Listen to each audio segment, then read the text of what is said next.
Hi.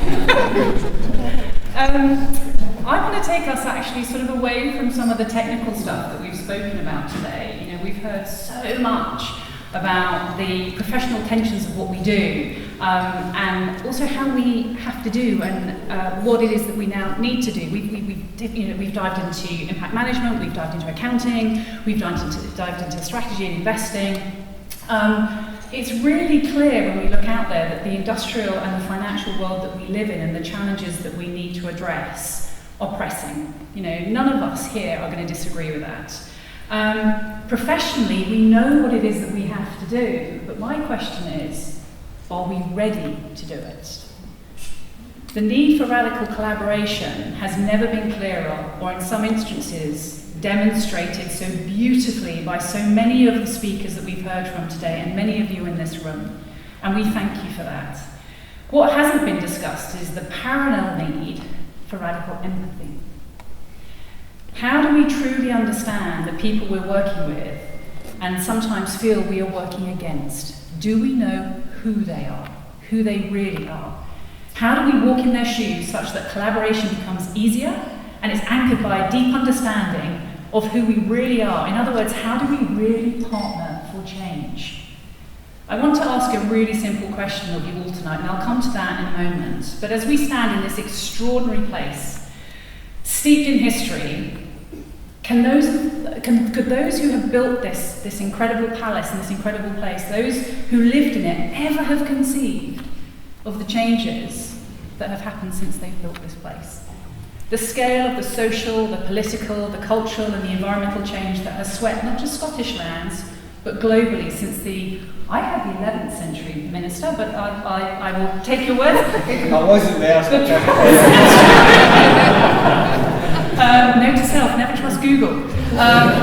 But the change that has swept through, obviously, Scottish lands and the world since the 12th century has been profound.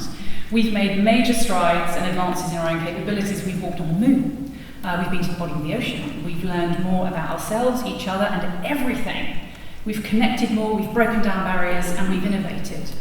This last century has seen extraordinary advances in technology, the development of modern-day capitalism, and Love Island. All three have encouraged us to speed up, to consume more, and arguably to relate less. We are now poorer, unhappier, and more worried than we've ever been. Introduce media and the rise of fake news, misinformation, and the relentless coverage of the damage we've done to this planet and arguably to ourselves. It's hard to imagine those early Scots who built this palace would feel anything but abject horror and bemusement. So I come back to the question that I'd like to ask you all. How are you feeling? And I mean, how are you really feeling?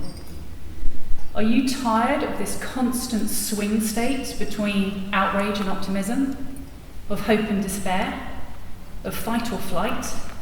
Do you feel something is not quite right one minute and seemingly fine the next? Have you ever thought you've done enough already and maybe it's time to pass the baton on? Do you just wish that everything was okay? Climate psychologists often talk about this environmental and socially induced polarity as a form of post-traumatic stress disorder.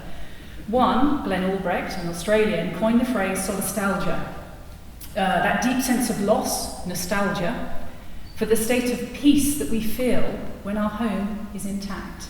Solace. Community is the one weapon that we have to really fight this.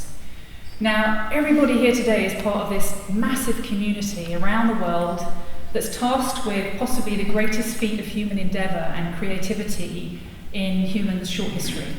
We are in many ways the pilgrims tasked with finding a way forward, the path that will take us on that really long journey home, through regeneration and redistribution to equity, equality and resilience. We've already started that journey, but none of us will end it. This is a multi-generational feat, and we already follow in the footsteps of some brave early pioneers. But now there are more of us. We're part of a huge community, and we have community, and with that community comes strength. GEFI is one of our homes. It's a refuge for us. It's a space for us to come together, to walk in each other's shoes, and to learn. It's here that we must really focus on recharging, regenerating, and re-engaging, time after time. It's here that, against the abstract of the numbers that so many of us deal with on a daily basis, that we really have to learn to storytell.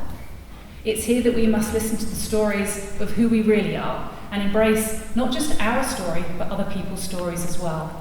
We need to understand the deepest fears and the deepest aspirations that we all hold, not as financiers, but as humans, not just as this community, but with everybody.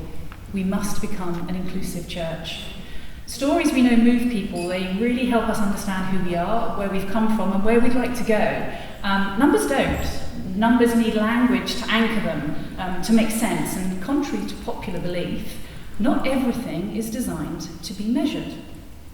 As I famously once asked a quant analyst from BlackRock who was totally obsessed with the numbers, show me empirically how much you love your wife. So as we enjoy this extraordinary and incredible venue, let's take a moment just to share our stories. Be brave, open up, talk about those deepest fears, those aspirations that you hold.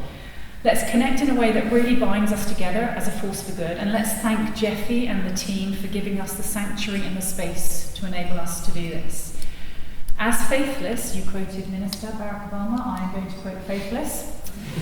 As faithless so eloquently said, "This is my church. This is where I heal my hurts.